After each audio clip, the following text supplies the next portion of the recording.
What's up, everybody, and welcome to Truthcast TV. It's 2020. We made it. And this is my first video of 2020.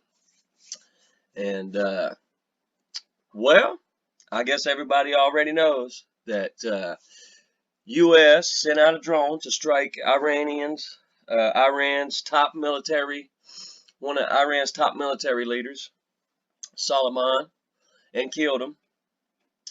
Him and a few others, and well, a lot of people saying this is going to cause World War III. A lot of people saying that there's going to be terrorist attacks in America, terrorist attacks on American civilians in Iraq and Iran, and I believe yes there will be. If there's any Americans in Iran and Iraq, it's probably a good idea to get the fuck out of there right now. Because yes, I do believe that they will retaliate in that type of way. They won't retaliate against our military because, you know, it'll be very hard for them to win that battle. But yes, I do believe that they will try to kill American civilians that are over in Iraq and Iran and Lebanon and in other places where they have allies, and yeah, it's. You know, now there's a lot of Iranian people in New York and other big cities in America,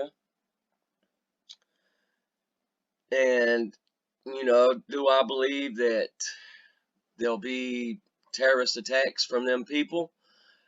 I'm not sure. There might be, you know, but. Two administrations previously passed up on killing this guy or doing anything about him because this guy's got a lot of American blood on his hands, a lot.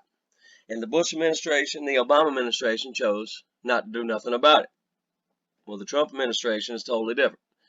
He decided to say fuck that and go kill this guy. Now, I just want to say this about the Obama administration. This is the same administration that gave Iran $1 billion. Cash money. Now, what do you think that did for Iran? Do you think that strengthened their military? Do you think that strengthened their terrorist ties and their terrorist organizations and stuff? I mean, come on now.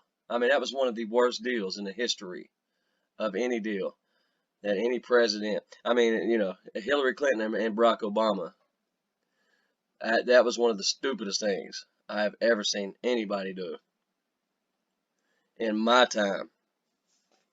But I digress. Let me let y'all hear from an ex-CIA boss on what he thinks is going to happen.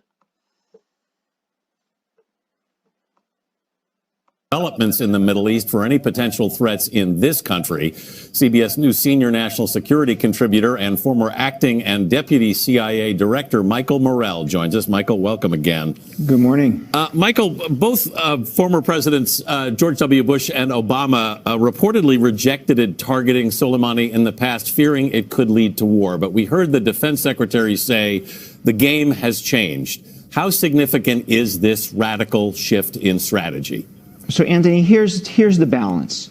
Qasem Soleimani was an evil genius.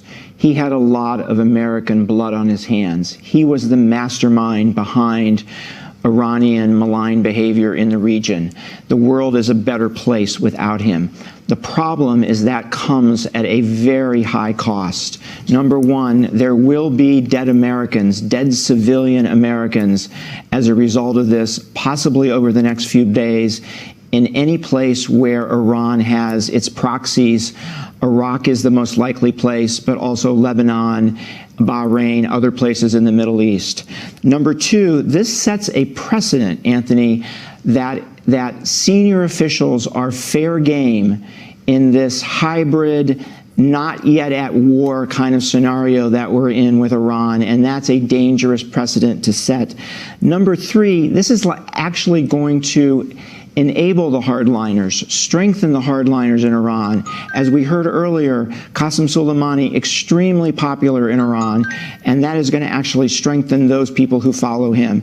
And lastly, I think we've now ended any hope of keeping Iraq out of Iran's arms. I think we're going to see the Iranian parliament vote very shortly, possibly as early as today, to send American troops home. So, yes, it's good that he's gone, but it comes at an extraordinarily high price. And that's why the Bush administration and the Obama administration chose not to do something like this. Michael, how do you think Iran is specifically likely to respond? So I think it depends. I think if they think about it rationally, they will not conduct a military strike on U.S. military forces in the region because they're going to lose that battle. I think what the Iranians are going to do is they're going to turn their proxies loose throughout the region to go after civilians, and at a time and place of their choosing, they're going to conduct a terrorist strike that kills a senior American official. And that could be anywhere in the world. The Iranians and Lebanese Hezbollah, their main ally, have contingency plans on the books for such terrorist attacks. So such a terrorist attack could occur soon. Mike, when you say, and it's bracing to hear you say that there will be dead Americans, including civilians, in this response from Iran, and it could be anywhere in the world, that includes the United States? Yes, it does. How might that unfold?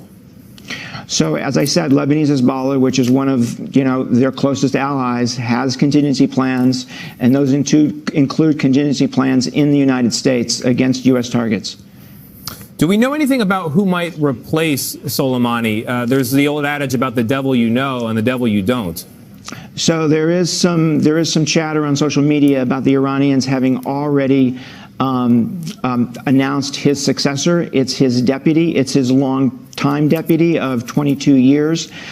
Same philosophy, same ideology, not the same charisma, but the same approach. So I don't think we're going to see a change in Iranian behavior as a result of Qasem Soleimani's death. All right, Michael Morell for us. Thank you. Wow. So, yeah, I mean, I would expect that, if there's, that they'll go after civilians and, overseas, I do expect that, and I'm not too sure about, how that's going to play out in America, but, y'all let me know how y'all feel about this in the comment section below. Do y'all think Trump was right on killing this man? Or do y'all think Trump just started World War III by killing this man? Y'all let me know in the comment section below how y'all feel about this. And I hope everybody has a great Friday. Hope everybody has a damn good weekend. And remember, stay woke. And until next time.